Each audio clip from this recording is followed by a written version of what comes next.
Kjo është e vërteta publike që dëgjum nga zoti Abdigjiku, prandaj po besoj që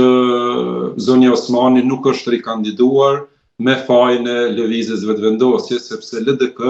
të paktën nuk është mohuar nga lëvizja vetëvendosje, gjatë negociatave me Gjas nuk e ka kundërshtuar këtë kandidaturë dhe këtë argumente plotëson edhe fakti që këto ditë duket që ka bisedime, duket që ka parafrim mes LDK-s dhe zonjës Osmani, qoftë për të bashkëpunuar përmes listës eventuale qytetare të Vjosa Osmanit bashkë me LDK-n, apo një rikthim klasik i saj në strukturat e LDK-s me mundësi potenciale për t'i prirë listës së Lidhjes Demokratike të Kosovës. Nëse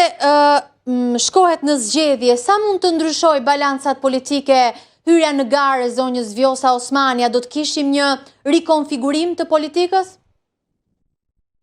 Unë po besoj që patjetër që do të ketë një rikonfigurim të skenës politike, një harë të re në ulëset e Parlamentit Kosovës, sepse këtë bazu në forcën dhe fuqinë e zonjës Vjosa Osmani, pëlqyeshmërinë e saj nga ana qytetarëve, shihet edhe këto ditë pas përfundimit mandatit saj për vizitat që i bën çdo ditë nëpër komunat e Kosovës zonja Osmani, dhe ka një pëlqyeshmëri dhe pritje të jashtëzakonshme nga qytetarët e vendit. Shto kësaj pastaj edhe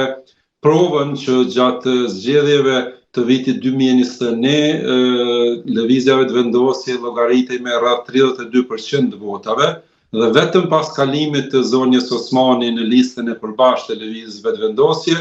kjo parti arriti në 50% të votave. Pra llogaritet që rreth 20% të votave i ka dërguar në VV Vjosa Osmani. Pra këto dy fakte janë indikator që zonja Vjosa Osmani elektoralisht është e pranueshme, dhe kjo besoj falë përfaqësimit të vendit jashtë dhe ndërmarrjes së disa fushatave, disa takimeve dhe disa udhëtimeve nga ajo, shto këtu edhe faktin që ishte anëtare e përbashkët e Bordit të Paqes, direkt e emëruar me propozim të